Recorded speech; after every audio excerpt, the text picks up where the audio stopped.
Welcome to Infinite Universe with interesting episode. It all starts with a chase. The crew is screaming, panicking, and shouting, "Oh my God." The Coast Guard finally catches up and reports they have intercepted a submarine in the Pacific Ocean. Inside, they find over 12,000 pounds of cocaine, worth around $165 million. While most people are asleep, the United States is fighting a secret and dangerous war on the open seas. For many years, the U.S. Navy has been silently battling international drug cartels who are constantly coming up with new ways to smuggle narcotics into the country. These criminals have sometimes managed to sneak their cargo past naval warships, but that is beginning to change. As pressure increases, drug cartels are becoming more desperate, trying riskier methods to flood the U.S. with drugs. Some Coast Guard ships have already been filled to the ceiling with bales of cocaine they've confiscated. This is a hidden war, but it is intense, and one of the most mysterious weapons used by drug smugglers is the narco-submarine. Fighting drug smuggling at sea has become much more complicated. It is no longer just about chasing speedboats or searching through shipping containers. Traffickers have advanced their methods, and now they use submarines to transport their illegal cargo. These submarines are specially designed to avoid being seen or heard. They travel underwater, staying hidden from most radar systems. Each trip they make can carry cocaine worth hundreds of millions of dollars. This huge payoff encourages traffickers to take even greater risks. The idea of using submarines for drug smuggling is not new. It began in the 1980s when Colombian drug cartels started using basic underwater tubes dragged behind boats. These simple methods worked at first, but law enforcement soon caught on, so the traffickers began designing more advanced vessels. By the late 2000s, a new kind of narco-submarine had become more common. These vessels are not true submarines like the ones used by the military, but they are incredibly effective. Often called low-profile vessels, they are about 14 meters long and sit very low in the water, just enough so that their tops barely peek above the surface. Their colors are carefully chosen to match the color of the sea, making them even harder to detect. Because they ride so low, radar systems struggle to find them. These boats usually carry 5 people and can travel at about 16 kilometers per hour. Some more advanced versions are even more powerful. One such version is the semi-submarine known as the CHE. This vessel is over 20 meters long and can go faster, reaching speeds of up to 19 kilometers per hour. It can travel as far as 12,000 kilometers without needing to refuel. Almost half of its size is taken up by 3 massive fuel tanks holding around 20,000 liters of fuel. This allows the submarine to make long journeys across the ocean. Drug cartels have also added a scuttle system, which lets the crew flood the submarine quickly if they fear being caught. When activated, the sub sinks quickly to the ocean floor, taking its cargo with it. These depths are often thousands of feet below the surface, making recovery nearly impossible. Another important design is the snorkel submarine. Unlike the low-profile boats, this vessel looks more like a real submarine. It's about 24 meters long and has a smooth, rounded shape. It can almost completely submerge under the water. Only a small snorkel tube sticks above the surface, which allows air to enter the engine and gives oxygen to the crew. That's where it gets its name. Inside, it is surprisingly well built for something made by criminals. There's barely enough room to move, but it includes basic features like a small sink and toilet, allowing the crew to stay inside for long periods. This particular snorkel sub can carry up to 8 tons of cocaine and can travel extremely long distances, often from Colombia to Mexico and sometimes even farther. While no one has ever caught one of these at sea, several have been discovered on land, showing just how successful they really are. The most shocking part is where they're built, deep in the jungle, far from any modern shipyards or factories. The people who make them are known as master builders. Each one uses their own unique design, almost like a signature. They work in secrecy, creating powerful machines hidden from the outside world. In November 2020, something even more advanced was found. Authorities discovered a fully submersible narco-submarine that was about 12 meters long. It didn't use a diesel engine or need fuel tanks. Instead, it ran on a massive battery pack weighing 10 tons. This battery powered 2 electric motors. It cost about $1.5 million to build, and it represented a new level of technology for the drug cartels.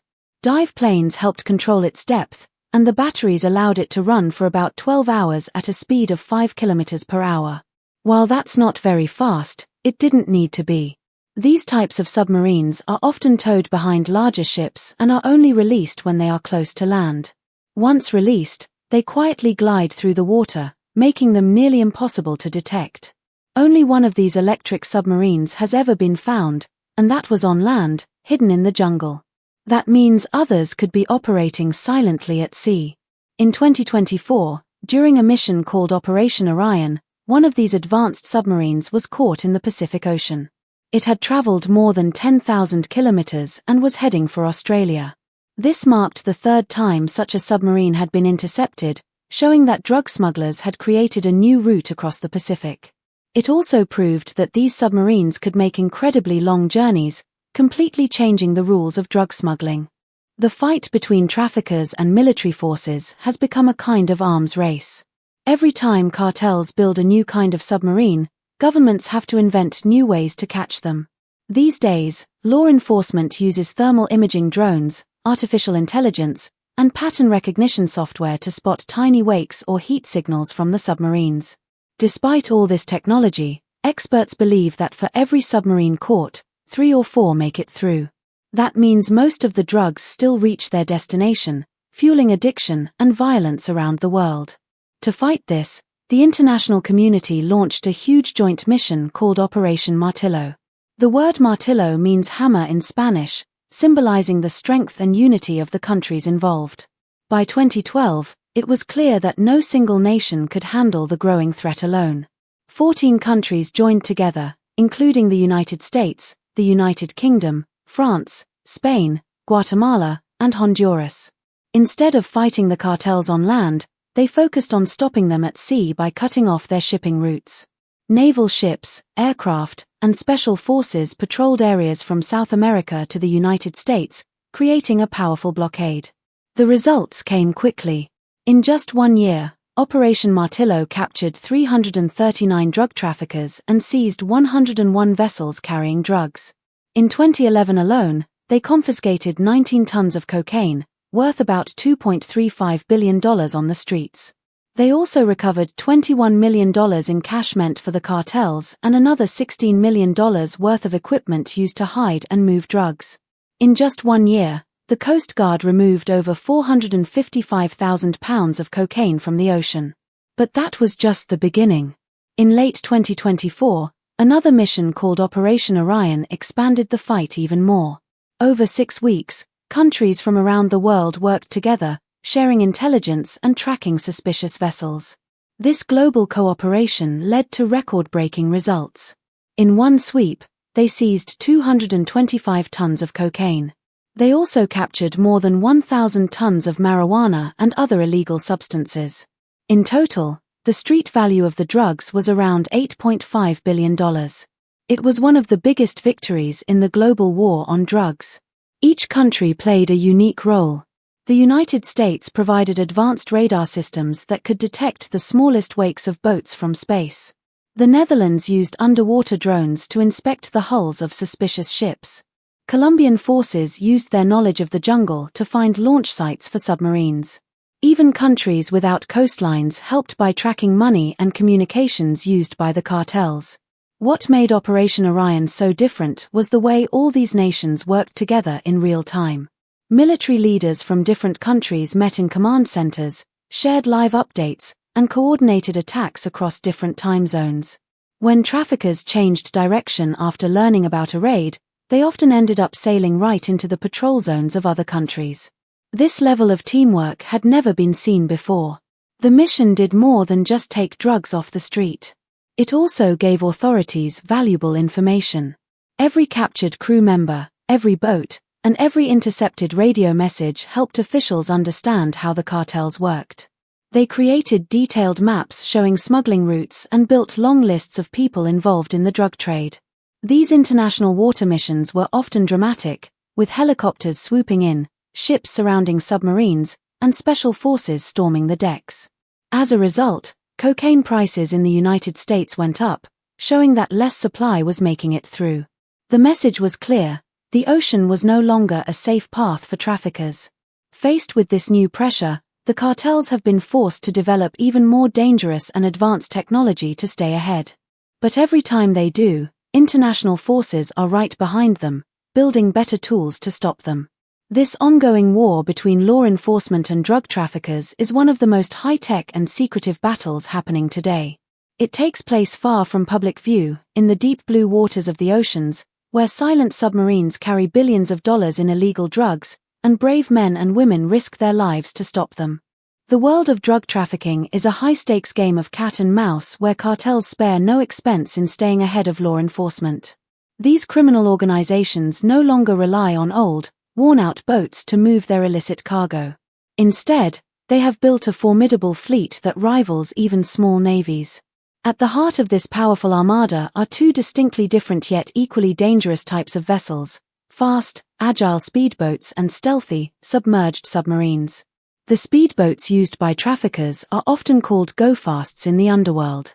These boats are around 30 feet long and powered by 3 or 4 massive outboard engines, each capable of producing about 250 horsepower. That's the equivalent of strapping multiple high-performance car engines onto the back of a small vessel. With this setup, go-fasts can exceed speeds of 80 miles per hour. This makes them incredibly difficult for authorities to catch, even during intense chases at sea. Go-fasts are specifically engineered for evasion.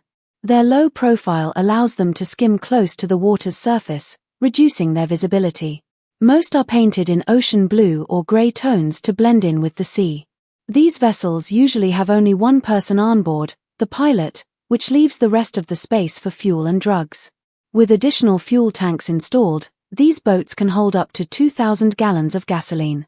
This allows them to travel over 500 miles without needing to refuel easily enough to cross from Colombia to Jamaica or from the Bahamas to Florida in one trip. Interestingly, drug traffickers didn't invent the go-fast concept. It traces back to the Prohibition era in the 1920s and 1930s, when rum runners used similar vessels to dodge U.S. Coast Guard patrols. Those early smugglers refined the design, creating fast, low-profile boats that today's drug runners have simply upgraded with modern engines, GPS systems, and satellite communications. To combat the threat of these high-speed vessels, the U.S. Coast Guard created specialized units known as HITRON, which stands for Helicopter Interdiction Tactical Squadron. These elite teams operate MH-65D Dolphin helicopters outfitted with high-tech gear, machine guns, and .50 caliber sniper rifles. When a go-fast is spotted, the helicopters don't try to chase the boat on water. Instead, they approach from above, using loudspeakers to order the smugglers to stop. If the suspects refuse to comply, the snipers take precise shots aimed at the engines, disabling the boat without harming those on board. This technique has been so successful that traffickers now resort to creative disguises, adding fake fishing gear or building hidden compartments below the deck to store drugs undetected. But go-fasts aren't the only trick up traffickers' sleeves.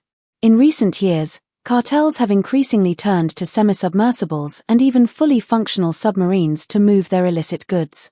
These vessels sit very low in the water, often with just a small part of the structure visible above the surface. Built with radar-absorbing materials and painted to blend with the ocean, these stealth boats are much harder to detect. Though slower than go-fasts, traveling at around 30 miles per hour, they make up for it with stealth, often slipping by undetected under the noses of authorities. These semi-submersibles are capable of carrying several tons of cocaine at a time, making them a lucrative investment for cartels. Some even feature air-conditioned cabins, satellite navigation, and secure compartments that are hard to access without specific tools. Despite their sophistication, these vessels are often handmade in remote jungle workshops, demonstrating the ingenuity and resources cartels pour into their operations. To counter these evolving tactics, the United States has deployed some of its most advanced maritime resources. One standout example is the USCGC James, a 418-foot Legend-class cutter operated by the U.S. Coast Guard. This vessel functions like a floating city, manned by a crew of 150 individuals who operate in rotating shifts to ensure 24/7 coverage. With a range and endurance that allows it to remain at sea for months without docking, the James is a formidable hunter of drug smugglers. In early 2025, the USCGC James undertook a record-breaking 112-day patrol across key drug routes in the Pacific Ocean. This mission became a turning point in maritime drug interdiction. During this deployment, the cutter seized over 48,000 pounds of drugs, valued at approximately $510 million. This massive haul was enough to supply a medium-sized American city for an entire year, dealing a major blow to the financial backbone of the cartels involved. Some of the most dramatic moments of this mission occurred in early January. On January 5, a maritime drone launched from the cutter spotted a suspicious boat off the coast of Ecuador. This wasn't just any drone, it was an advanced surveillance platform equipped with high-resolution cameras capable of reading a boat's name from several miles away. The drone tracked the target quietly, feeding live video to the ship. Once close enough, a boarding team intercepted the boat and arrested 3 traffickers, recovering over 2,250 pounds of cocaine. The following day, January 6, yielded another major success. With support from maritime patrol aircraft, the crew of the James located not 1 but 3 go-fast boats traveling in a convoy. Such formations are rare and dangerous, often indicating a high-value operation. Using well-coordinated tactics, helicopters from the Hydron squad swooped in to disable the boat's engines while the cutter's small pursuit vessels moved in to make the arrests. 9 traffickers were detained and nearly 14,000 pounds of cocaine seized. Just a day later, on January 7, traffickers switched to a low-profile vessel in an attempt to evade detection. But they underestimated the vigilance of the Hydron team. The helicopter crew located the vessel and, using their .50 caliber rifles, disabled the engines with precision shots, seizing another 8,249 pounds of cocaine. Later in the month, traffickers tried a desperate tactic, dumping their cargo into the sea when chased. But the James didn't relent. Its small boats pursued the suspects, while other crew members recovered nearly 6,000 pounds of floating cocaine packages, each worth millions. The message was clear: running was no longer a guaranteed escape. The U.S. Navy also joined the fight. Ships like the USS Minneapolis St. Paul and USS St. Louis conducted parallel missions in the Caribbean, adding to the 26,000 pounds of drugs the Coast Guard eventually unloaded.